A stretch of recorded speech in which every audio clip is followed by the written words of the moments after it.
স্ত্রী স্বর্ণের জাকাত কে দিবে? যদি স্ত্রী মালিক হয় কিন্তু স্ত্রীর ইনকাম না থাকে তাহলে কি হবে?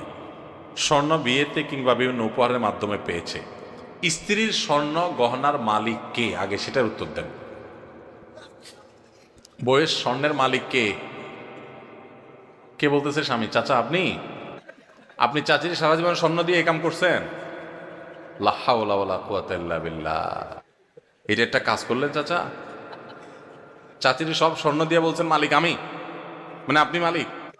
চাচু যদি এটা শুনে ভাত তো আর জুটবে না কপালে বাবা। আচ্ছা আপনারা বলেন, বউয়ের স্বর্ণের মালিক কে? বউ নিজে বুঝে উত্তর দিছেন? যারা বিয়ে করছেন, যাদের বউ আছে, এবার একটু মিলান, দাবির সাথে বাস্তবতায় মিলান। আপনারাই দাবি করছেন যে বউর স্বর্ণের মালিক সে, ঠিক আছে। এবার আমার উত্তর দেন, বউ যদি কালকে স্বর্ণ দোকানে যায়া তার স্বর্ণগুলা বিক্রি করে বলে আমি কটকটি খাবো, আপনি কিছু বলবেন না বলবেন না? বাস্তবতা বলেন, আমাদের সমাজের বাস্তবতা। স্বামী যদি বউ যদি যায় তার সব স্বর্ণ বিক্রি করে টাকা পয়সা আয় না, কিছু তার বাপেরে কিছু তার মায়েরে মানুষকে দিয়ে দিল, তার মনে হচ্ছে একটু চাইনিজ কিনে এনে খাইলো, একটু শাড়ি চুড়ি কিনলো, টাকা উড়াইলো, আপনি কি কিছু বলবেন নাকি বলবেন না? শুধু বলবেন না আরো কিছু? সব ফেরেশতা নাকি এলাকার মানুষ? শুধু বলবেন না আরো কিছু বলবেন? যে তোমার সাহস কত বড়, কলিজা কত বড় তোমার, এত কষ্ট করে আমার রথের কামাই করা স্বর্ণের টাকা বিদেশ থেকে আনছি, এটা কষ্ট করে জমাইছি, কিনছি, আর তুমি যা বেঁচে আসলে একটাবার জিজ্ঞাসা করলা না? তোমার কত বড় কলিজা? সেদিন এসপার ওসপার কিছু একটা হবে কি হবে না? তাহলে একটু আগে বললেন বউয়ের স্বর্ণের মালিক বউ, এখন আবার যে মালিক তার জিনিস সে বিক্রি করলে আপনি বলার কে?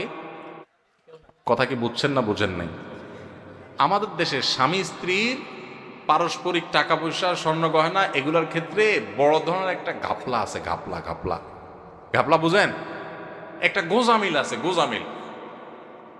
এই যে জাকাতের প্রশ্ন আসছে, আমি জানি গোজামিলটা কেন আছে। বউয়ের স্বর্ণ, এটার মালিক কে জিজ্ঞেস করলে আপনারা নারায় তাকবীর বলেন যে হ্যাঁ বউ মালিক, আবার বেচতে গেলে আপনি বাধা দেন। আবার বিদেশ যাওয়ার সময় বলেন যে স্বর্ণগুলো দাও বেচে দিই, কত স্বর্ণ হয়ে যাবে। তো সে মালিক হলে আপনি নেওয়ার কে?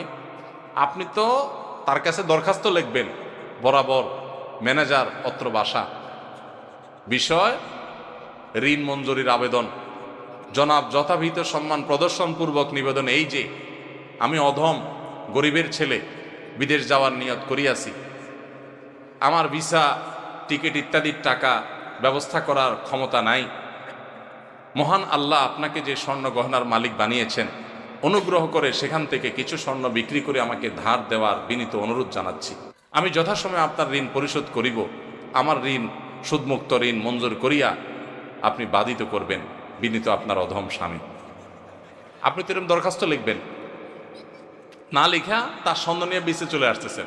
তাহলে বোঝা গেল মুখে বলতেছেন সে মালিক, বাস্তবে কিন্তু আপনার আচরণ দ্বারা প্রমাণ করতেছেন সে মালিক না, তাকে আপনি জাস্ট দিছেন, মনে চালে নিয়ে যাচ্ছেন।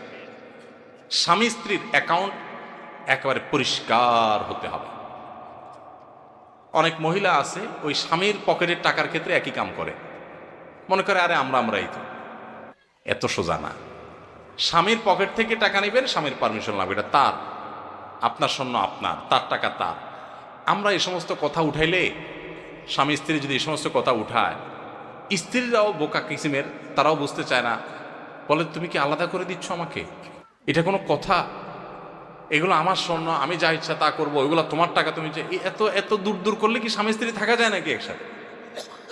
বাঙালি আমরা অতি ভালো সাজি, অতি ভালো সাজি, এরপর যখন ভেজাল লাগে এবার টানাটানি শুরু হয়। ইসলাম বলে এই সমস্ত অতি ভালো সাজার সুযোগ প্রত্যেকের অ্যাকাউন্ট তার তারটা, যার যারটা তার তার কাছে। বুঝেন নাই কথা? স্বামীকে আপনি মোহরের টাকা দিয়েছেন, এটা তার, তিনি যা ইচ্ছা তা করবেন। আপনাকেও চাইলে কিছু দিতে পারেন, ঠিক আছে মোহরের টাকা পাইছি, আমি বড়লোক হয়ে গেছি, তুমি গরিব মানুষ নাও, তোমারটা দিলাম আল্লাহর রাস্তায়, দিতে পারে।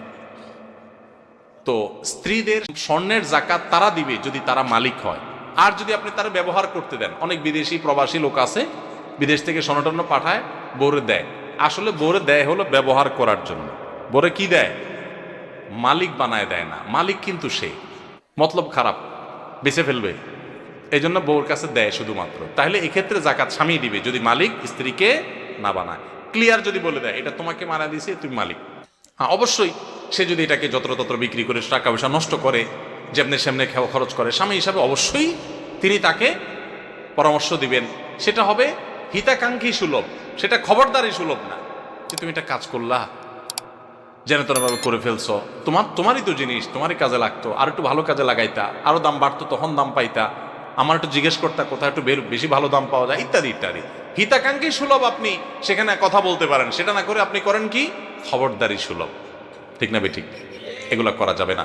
তাহলে স্ত্রীর গহনা জাকাত স্ত্রী দিবে। এখন প্রশ্ন হলো স্ত্রীর গহনা জাকাত যে দিবে, বেচারে টাকা পাবে কই? উত্তর হলো মোহর দেন নাই নিশ্চয়ই। মোহর যদি দিতেন তাহলে মোহরের টাকা থেকে রেখা রেখা সে খরচ করতো, জাকাত দিতে পারতো। আবার মাসে মাসে বউরে একটু হাত খরচের টাকা তো দিবেন, সেটা থেকে সে দিতে পারে। আবার যদি সে তার ওই স্বর্ণ থেকে কিছু অংশ বিক্রি করে জাকাত দেয়, সে সুযোগও আছে।